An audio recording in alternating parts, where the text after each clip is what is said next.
한 주간 가장 주목받은 과학 소식을 되돌아보는 사이언스 핫파이브 시간입니다. 네, 이번 주에는 어떤 이야기가 시청자들의 주목을 받았는지 최소라 기자와 함께 이야기 나눠보겠습니다. 어서 오세요. 안녕하세요. 네, 5위부터 알아볼까요? 네, 과학계에서 요즘 가장 큰 이슈죠. 챗 GPT에 대한 소식인데요. 이 챗 GPT에 대해서 최근 사회적인 논란이 잇따르고 있습니다. 지난달 20일 챗 GPT 개발사 오픈AI가 프로그램 오류로 일부 이용자의 개인정보가 노출됐다고 밝혔는데요. 네. 챗 GPT 유료 이용자 가운데 1.2%의 이름과 신용카드 마지막 4자리, 그리고 유효 기간 등이 다른 이용자들에게 노출됐다는 겁니다. 챗GPT는 앞서 탈옥 이슈도 심각한 문제로 떠오른 바 있습니다. 챗GPT는 성적인 대화나 성별, 인종과 같은 차별 요소가 포함된 질문에는 대답을 하지 않도록 설계가 돼 있는데요. 네. 이용자들이 시스템의 허점을 이용해서 챗GPT에게 음란 소설을 쓰게 한다거나 이런 살인 방법을 설계하도록 하는 방법을 찾았다면서 공유하는 사례가 이어진 겁니다. 특정 명령어를 입력을 한다거나 특정 상황을 설명하는 방식인데 챗GPT의 제한 기능을 해제하는 원리라서 탈옥이라고 부릅니다. 네, 과거 우리나라에서 벌어졌던 이루다 사태가 좀 떠오르는 것 같은데요. 이 때문에 세계적으로 좀 규제 움직임도 빨라지고 있다고요? 네, 그렇습니다. 지난달 31일에 이탈리아 당국은 개인정보 보호를 이유로 챗GPT 접속을 차단하고 자체 조사에 들어갔습니다. 챗GPT가 이용자의 나이를 확인하지 않고 미성년자에게 부적절한 답변을 했는지와 또 개인정보를 무단으로 사용을 했는지 등을 보겠다는 겁니다. 네. 이후 캐나다와 프랑스도 조사에 착수했고요. 독일은 이탈리아에 조사 정보를 요청하기도 했습니다. 우리 정부도 이번 문제를 들여다보고 있는데요. 이 개인정보보호위원회가 지난 6일에 챗GPT 국내 유료 이용자의 결제 정보가 노출됐는지 여부를 확인하고 있습니다. 또 이번 확인이 끝나면 챗GPT의 학습 데이터에 국내 데이터가 어떻게 활용되는지 또 개인정보보호법상 문제는 없는지 등에 대한 조사도 검토 중이라고 밝혔습니다. 예. 각국의 이런 움직임에 대해서 오픈AI는 이 미성년자 보호 문제에 대해서는 나이에 따른 사용 제한을 검토 중이라고 밝혔고요. 또 챗GPT는 이 인터넷에 공개된 콘텐츠만을 학습하긴 하지만 여기에 개인정보가 포함됐을 수 있다면서 개인정보를 삭제하거나 알고리즘을 조정해서 개인정보를 요구하는 요청을 거부하도록 했다고 설명했습니다. 네. 워낙 위력이 막강한 만큼 규제도 정교하게 마련할 필요가 있어 보입니다. 자, 그리고 4위는 방패장 건설 논의 소식이군요. 네, 그렇습니다. 우리나라의 원자력 발전 역사도 어느덧 45년이 됐는데요. 이 원자력 발전소를 돌리고 나면 방사능을 내뿜는 폐기물인 사용 후 핵연료가 발생을 합니다. 예. 지금은 이런 고준위 폐기물을 원전 부지 안에 있는 저장 수조에 임시로 보관을 하고 있는데요. 네. 지금까지 18,000여 톤이 쌓였고 앞으로도 계속해서 수백 톤씩 늘어날 예정입니다. 이 문제는 원전 부지 내 저장 수조가 거의 다 차간다는 건데요. 이 현재 고리 원전은 86%가 차버린 상황이고요. 하늘 원전은 82.5%가 채워졌습니다. 예. 이대로라면 2030년대에는 여러 곳에서 이 폐기물이 꽉 차버리게 되는 상황이 벌어지게 됩니다. 네. 그렇게 되면 더 이상 원전 발전을 할 수가 없게 되는 건데 저는 이 기사를 보면서 마음이 급해지더라고요. 사실 이제 더는 미룰 수 없는 문제죠. 네, 그렇습니다. 일단은 급한 대로 원전 부지 안에 임시보관시설을 증설하는 방안도 나왔는데요. 지역 주민들과 시민단체가 이런 방안은 이 임시저장을 가장한 영구저장이라면서 강력하게 반대하고 있습니다. 네. 이 결국에 최상의 방법은 지하 500m의 사용 후 핵연료를 이 영구적으로 묻어두는 이른바 고준위 방패장을 짓는 방안인데요. 네. 부지 선정부터 실증 연구, 시설 공사까지 최소 37년이 걸리고요. 이 기간을 최대한 줄인다고 하더라도 10년 이상을 줄이기는 어렵다는 게 중론입니다. 임시 수조가 다 찬 뒤에도 그러니까 20년, 30년 정도는 이 사용 후 핵연료를 버릴 곳이 없는 상황입니다. 예. 이런 상황인데도 이 고준위 방패장 건설을 위해서 여야 의원이 발의한 3개의 법안을 두고 국회에서도 의견이 엇갈리고 있어서 이 특별법 제정부터가 갈 길이 멉니다. 네, 일각에서는 지금 상황을 두고 좀 화장실 없는 아파트다 이런 말도 나오고 있는데요. 해결의 실마리를 조속히 마련해야 할 것 같습니다. 3위 소식도 알아볼까요? 네, 내년 11월에 발사되는 달 궤도선 아르테미스 2호에 타게 될 우주비행사 4명이 지난 3일에 발표됐습니다. 예. 이 달 궤도 비행 사상 최초로 여성 비행사와 흑인 비행사가 포함됐는데요.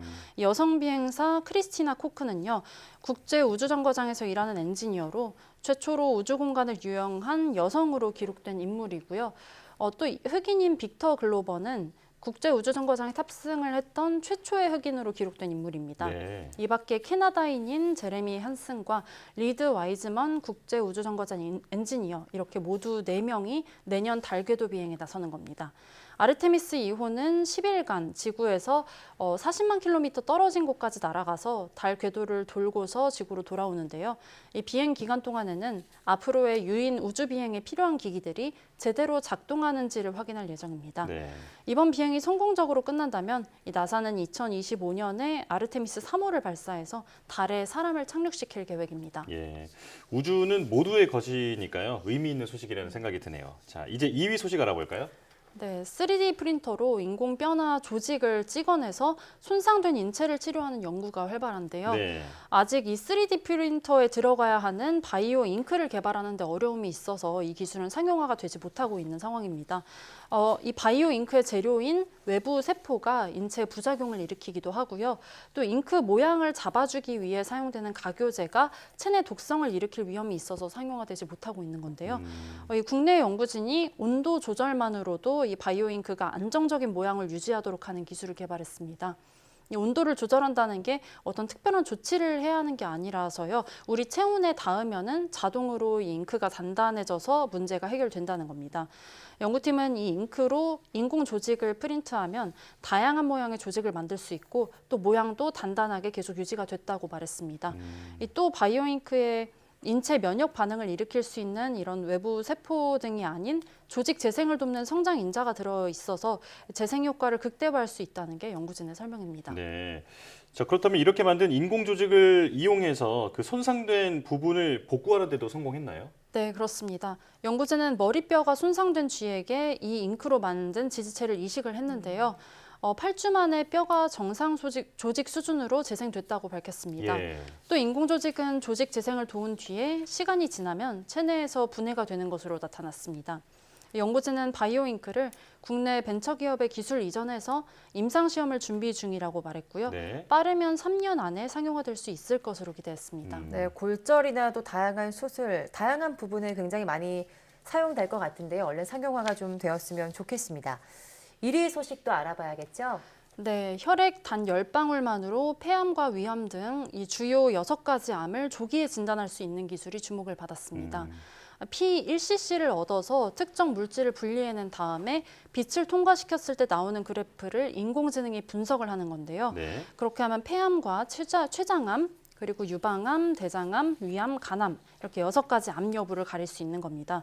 연구진이 분리해낸 이 물질은요, 혈액 속에 풍부하게 존재하는 엑소좀이라는 물질인데요. 이 세포가 외부로 방출하는 주머니인데 여기에는 DNA와 RNA 그리고 단백질 등 다양한 물질이 들어 있습니다. 특히 암세포는 엑소좀 속의 물질이 미세한 변화가 생겨서 이 변화를 포착할 수만 있다면 암세포와 일반 세포를 구별할 수 있는 건데요. 네. 그런데 변화를 일일이 분석해서 암을 진단하는 게 굉장히 복잡하기 때문에 연구진은 인공지능을 이용한 겁니다. 이 엑소점을 빛에 통과시켰을 때 나타나는 패턴 변화 그래프만을 가지고 이 암세포와 정상세포를 구별하도록 했는데요. 네. 이 인공지능이 600건의 데이터를 학습을 했는데 이제 실제 암 환자 등 500명의 샘플을 가지고 이제 실험을 해봤습니다. 그랬더니 암 환자를 암 환자라고 진단하는 비율이 90%였고요.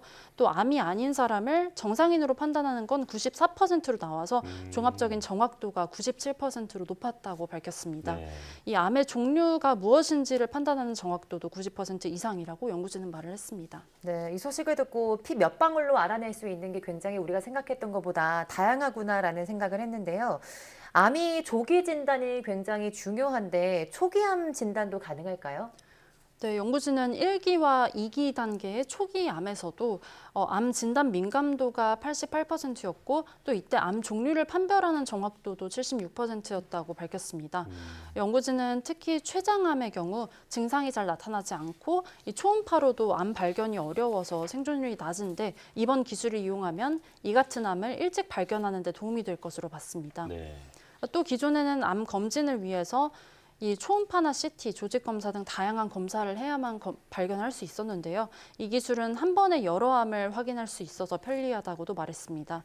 연구팀은 일단 폐암 검진에 대해서 올해 임상시험을 진행하고 또 내년에 인허가를 신청하겠다는 계획입니다. 예.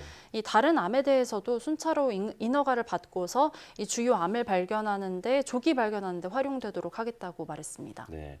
말 그대로 이제 피 몇 방울로 신속 암 진단이 가능해진 건데요. 인공지능이 그동안 불가능해 보였던 기술들을 하나둘씩 실현하고 있는 것 같습니다. 자, 사이언스 핫파이브 최소라 기자 함께했습니다. 고맙습니다. 감사합니다.